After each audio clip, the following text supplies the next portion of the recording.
نشہ مال، ہارون ملعون، دولت کا نشہ، شراب کا خواہش مند، چھپ کے تو پیتا تھا، سرعام پینے کی خواہش، مفتی سے ایک فتویٰ دلوا دیا، اس فتوے نے کتنے گھر برباد کیے آپ غور کیجئے۔ مفتی سے فتویٰ دلوایا کہ بیمار شراب پی سکتا ہے، آپ اپنے اپنے علاقوں میں جائیے، آپ اپنے اپنے تعلقات والی جگہوں پہ جائیے، آپ اپنی مرضی کے پبلک میں گفتگو کریں، حکیم تو پھر دور کی بات ہے، تو وہ کہیں گے ہاں جی بیمار تو علاج کے لیے شراب پی سکتا ہے۔ توجہ ہے یا نہیں؟ یہ فتویٰ آ گیا۔ ایک بندہ ہے جس کا نام ہے ابو سلمہ، آل محمد کا ماننے والا، دمے کا مریض، زندگی سے تنگ، بادشاہ نے اسے حکیم سے ملوایا کہ یہ بڑا میرا معتمد خاص ہے، اس کے بارے میں رپورٹیں بھی ہیں کہ یہ امامت کو چاہتا ہے لیکن اس کی بیماری مجھ سے دیکھی نہیں جاتی، اس کا علاج کر۔ اب وہ علاج کیا تھا؟ اصل میں سازش تھی۔ سازش کیا تھی کہ کسی طرح اسے شراب پلا دی جائے تو پبلک میں مشہور ہو جائے گا کہ جب امام کا اتنا بڑا شیعہ وہ شراب پی لیتا ہے تو باقی شیعوں کو بھی اس چیز سے نہیں بچنا چاہیے۔ جیسے ہمارے بچے کو پتا ہے کہ سود مولت والی زندگی، سود کیا ہے؟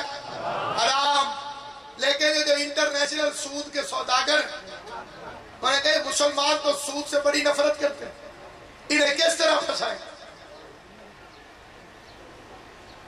انہوں نے موبائل فون کے اندر وہ قرضہ رکھ لیا جس کے اوپر ٹکا کے سود دینا پڑتا ہے۔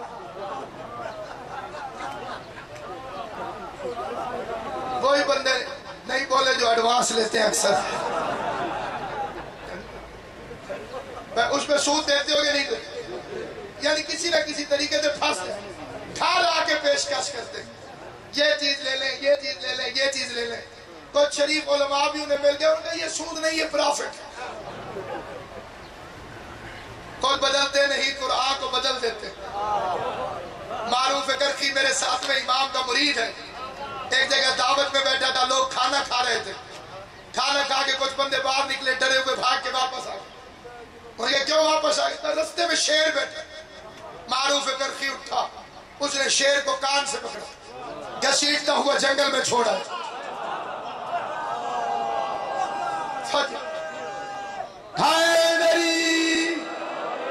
آپ پتہ نہیں کس شیر کو سن کے چپ کر گئے، میں کسی اور شیر کی بات کروں۔ کان سے پکڑا، گھسیٹتا ہوا چھوڑ کے جنگل میں واپس آ گیا۔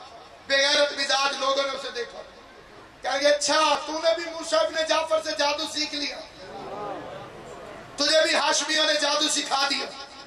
یہ کیسا جادو؟ کہ شیر نے تجھے کچھ کہا کیوں نہیں؟ معروف نے کہا اس لیے کچھ نہیں کہا کہ میں موسیٰ کاظم کے فرمان پہ عمل کرتا ہوں۔ موسیٰ کاظم کا فرمان کیا ہے؟ معروف نے کہا موسیٰ کاظم کا فرمان ہے جو اللہ کی اطاعت کرے پھر ہر چیز اس کی اطاعت کر دے۔ آل محمد آپ کو سلامت حیدری، جو اللہ کی اطاعت کرے پھر ہر چیز اس کی اطاعت کرتی، اس کا پی لے شراب پی لے صحت مند ہو جائے گا۔ کہے گا ہارون اگر تم مجھ پہ بڑے ہی مہربان ہے تو ایک دفعہ مجھے زندان والے محمد سے ملنے دو۔ ہائے ہائے ہائے، جناب سید آپ سے راضی، مجھے ایک دفعہ زندان والے، بچہ اتنا پریشان ہو، مجھے زندان والے محمد سے ملنے دو، جو زندان میں محمد ہے اس سے ملنے دو۔ بھرے دربار میں بات تھی، بادشاہ مجبور ہو گیا، امام سے ملاقات کا انتظام کیا گیا، امام کے پاس آئے، مولا حکیم کہتے ہیں تھوڑی سی شراب پی لے تو ٹھیک ہو جائے۔ امام نے اس سے امتحاناً پوچھا پھر پی لینی تھی؟ کہتا ہے مولا میں نے حکیم کے ساتھ تو نہیں اٹھنا۔ سلامت و آباد و شاد رہو، اللہ ان ہاتھوں کو سلامت رکھے۔ مولا میں نے حکیم کے ساتھ تو قیامت والے دن نہیں اٹھنا، میں نے تو اٹھنا ہے آپ کے ساتھ، جو آپ فرمائیں گے میں اس پہ عمل کروں گا۔ فرمایا اس خدا کی قسم جس کے قبضہ قدرت میں موسیٰ کاظم کی جان ہے، اگر کسی کے حلق سے جان بوجھ کر شراب کا ایک قطرہ بھی گزرا اور اس نے توبہ کیے بغیر موت تک پہنچا گیا، مر گیا اور توبہ نہ کی، ہم آل محمد اس کی شفاعت نہیں کریں گے۔ اگلا فکرہ امانت ہے، امانت۔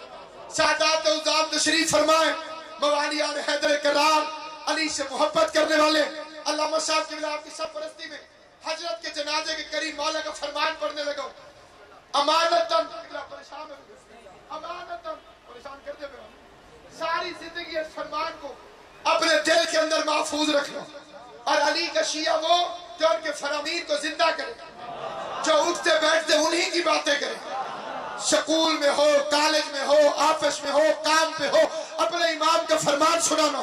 اس نے کہا مولا پھر وہ کیوں کہتا ہے کہ تو شراب پی لے تو ٹھیک ہو جائے گا؟ امام نے کہا اس بدبخت سے جا کے کہ خود تو جھوٹا ہے، اللہ پر تو جھوٹ نہ بول، اللہ کبھی حرام میں شفا نہیں رکھ سکتا۔